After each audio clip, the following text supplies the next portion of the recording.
Since starting the podcast, I noticed some things, and it's like no matter how positive you are, you can't seem to get in that algorithm. Check this out. Shut the fuck up. Shut the fuck up.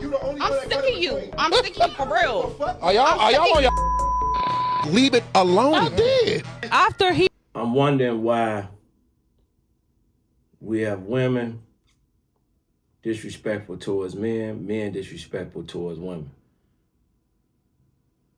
Check it out.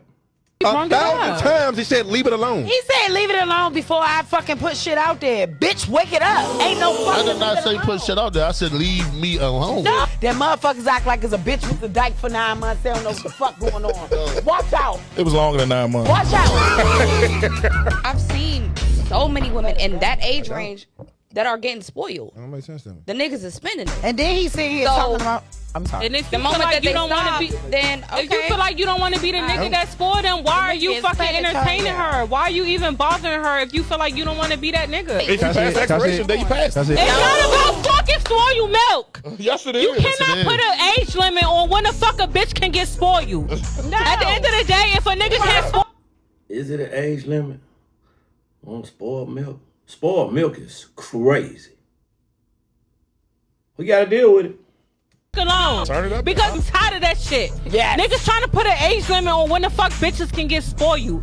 Nigga, you know what the fuck bitch you're dealing with before you deal with Y'all her do at the end of the day. Shut the fuck up, TJ. I'm just saying. Shut Y'all did it. the Why women have to use so much vulgar language? I'm just asking. fuck up. Because at the end of the Y'all do day, us. you're not even on that type of time where you really spoil a bitch. So shut the Here fuck you go up. telling me about me again. Yeah, and I can. Telling You me ever again. spoil you a bitch. He should do Boy, I'm that. gonna sit here every week and try to tell me about me. Y'all don't know me in that light. None of y'all motherfuckers ever dated me. Y'all don't know what the fuck I do with my bitches. So stop saying that shit. I wasn't saying Y'all don't know what I do with my life. Y'all don't know what I do with my show. bitches. Y'all don't know what I do with my I'm kids. talking about Y'all don't know as shit a show. about what I do. And So vice stop telling versa. me. So why do you If it ain't a trigger, Don't and it tell don't me bother about you, me. shut the fuck up. Who you talking to? You nigga, No, what? you're not. No, you're not. Yes, No, I you're not. am, and I am. I told y'all from the very beginning, let it go. And y'all wouldn't do it. What are you talking about, TJ? kept You're probing. getting mad I at kept what I poking. said. I'm I mad. told you to let her I'm talk. not mad, bro. I'm Organized. Shut the fuck up. Shut the fuck up. Shut the fuck up. You the only I'm one that sick cut of you. it I'm sick of you for real. Woo! A lot to digest. That was a lot. And it's interesting because I was thinking to myself, write down some key points that you want to discuss about this particular interaction between us, right? And it's like chaos is something that the algorithm really deeply, truly appreciates. The argumentative, the hostility, the combativeness that exists in podcast spaces is astronomical. Viral is viral. Try to come talk positive, enlightenment, wisdom, quiet, cool, calm, and collective. If I was yelling right now, I'd be getting a lot of more views. Eventually, we may have to do some shifting because we are trying to get them views. But let's talk about conflict that's getting views and how the algorithm love chaos. I would think the first reason is simple. Conflict sells. Podcasts, from what I've witnessed, podcasts that clips show calm conversations, relax, cool, rarely go viral. But the clips where a man and a woman argue about dating, money, gender roles, they spread across TikTok, YouTube Shorts, Instagram Reels, Snapchat.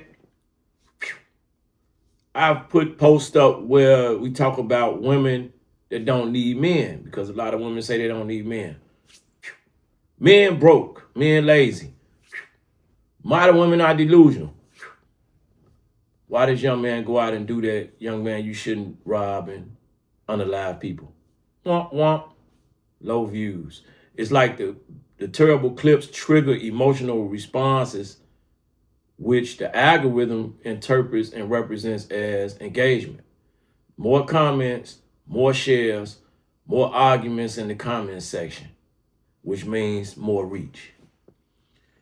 And some podcast hosts intentionally designed the environment to create conflict.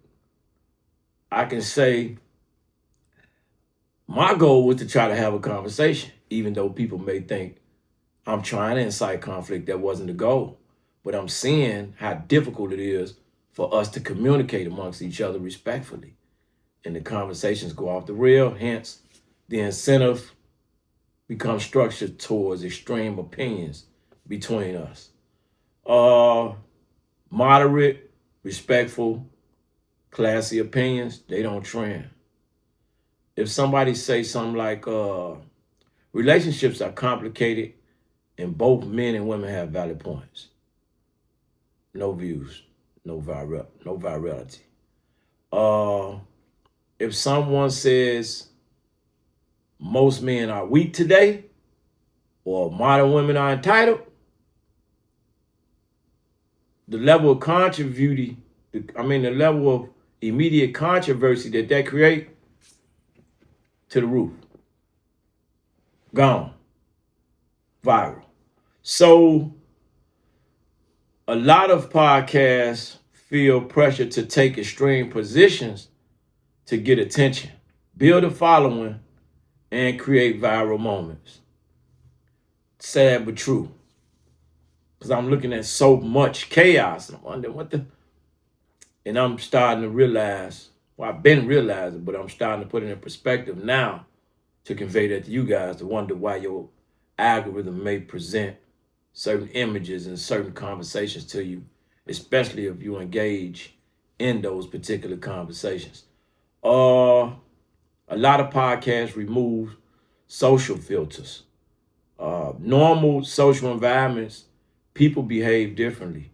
If I'm at work, different type of behavior.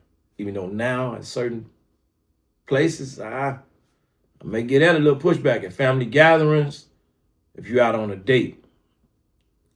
People usually try to avoid direct confrontation between each other. But podcasts are designed for a certain level of uncensored conversation.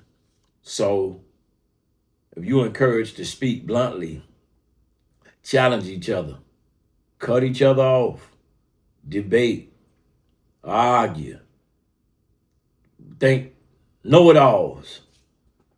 And once the camera and that microphone are turned on and hot, the conversation can turn into a performance instead of a discussion. Hence, entertainment. This is where we at. And with relationship frustrations being so high, the dating scene has changed dramatically over the last 20 to 30 years. And some of those shifts include social media and dating apps, women earning more money and becoming more independent, marriage rates declining at super high levels, people not forming families as they used to, delayed family formation. Duty in marriage is a thing of the past. Different expectations of gender roles. Men and women is different. It used to be an understanding, that's no longer. And because of these things, you see a lot of people frustrated with dating. Men feeling like women expect too much financially. Dating is very difficult for an average man.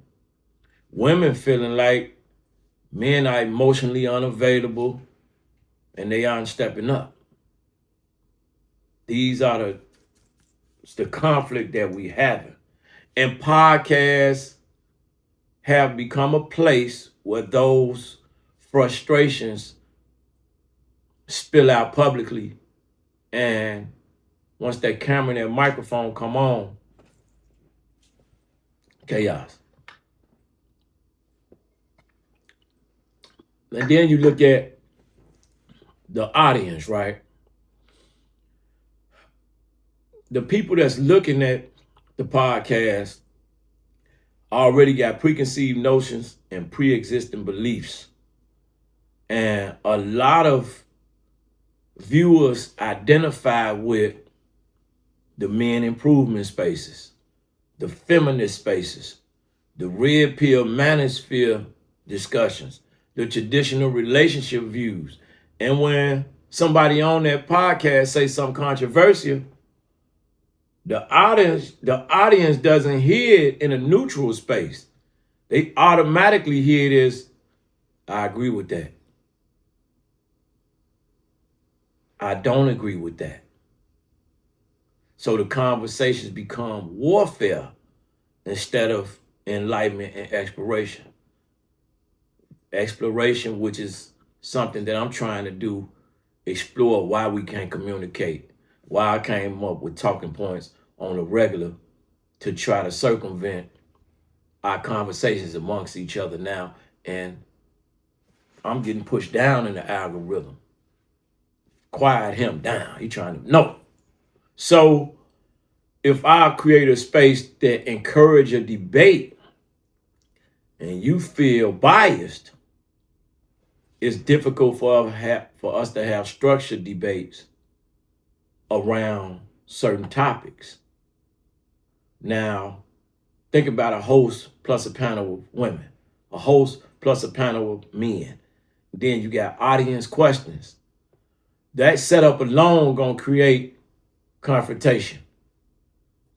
Now, if you put people with very different beliefs in the same room and ask questions like, who should pay for the date? Should men lead in relationships? Do women care about money? Are men intimidated by successful women? You almost guaranteed conflict. You almost guaranteed we're going back and forth. So we try to create spaces to where we communicate, but I'm realizing I'm watching this thing play out. And a lot of people lack real relationship experience. Let's say real healthy relationships experience. So they'll come with a level of entitlement because they basing it on their experience. But if you're basing it on an unhealthy experience, what do you have? You have unhealthy views. Many podcast people are talking theory instead of reality. A lot of guests haven't been in healthy relationships, not married, haven't had long-term, long-lasting relationships. A lot of influencers more than experts. You see? Because you have a platform, the conversation become a performative argument instead of, I would say, a certain level of grounded wisdom. Pain and personal experience, trumping wisdom. Sometimes the aggression is actually a high level of unresolved personal pain. And I realized that by having rooms, having discussions, having panels, bad breakups, betrayal, disrespect, divorce, toxic relationships. Many project those experiences onto the entire group instead of accepting the fact that the person I dated did this. It becomes men always do this. You see that gray area? Instead of the person I dated did this, that's what all men do. Now the conversation goes into warfare. And that level of generalization fuels the conflict. Now we online having circular conversations for several years, which at this point I thought would be over, but it's actually more intense and it's actually getting worse. Period. And it's changing rapidly. From where I sit, society is currently redefining masculinity,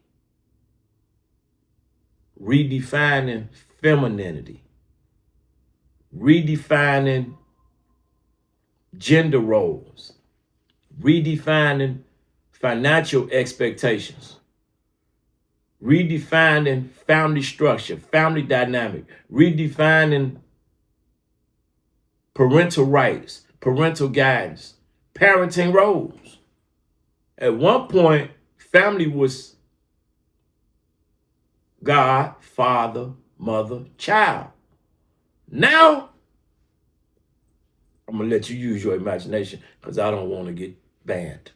And when society started to go through these transitions, conflict become a normal thing. Where essentially watching a live cultural debate about what relationships should look like in the modern world become very, very conflated. And a lot of entertainment it become disguised as education. And if you lack a certain level of discernment, you'll pick on that. You'll pick up on that to where we claiming an educational podcast, you claiming helping relationships, you claiming teaching dating advice. However, entertainment often, if you look at these reality shows, entertainment often conflicts create drama. Drama creates clips. Clips create views. And you understand how that converts over to you know what. So sometimes it's scripted as opposed to being accidental. It's intentional. It becomes a part of the business model. So when I try to speak truth to power, be quiet. We don't want that. We're going to let them get the money.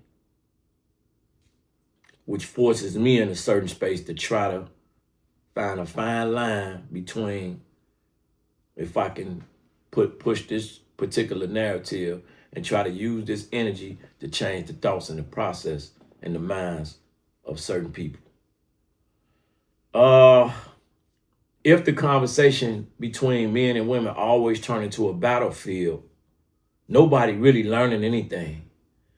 And the goal shouldn't be to win arguments. The goal should be to understand how both sides actually experience the world and get to a point where we can actually have these hard, critical, insightful, biased, collective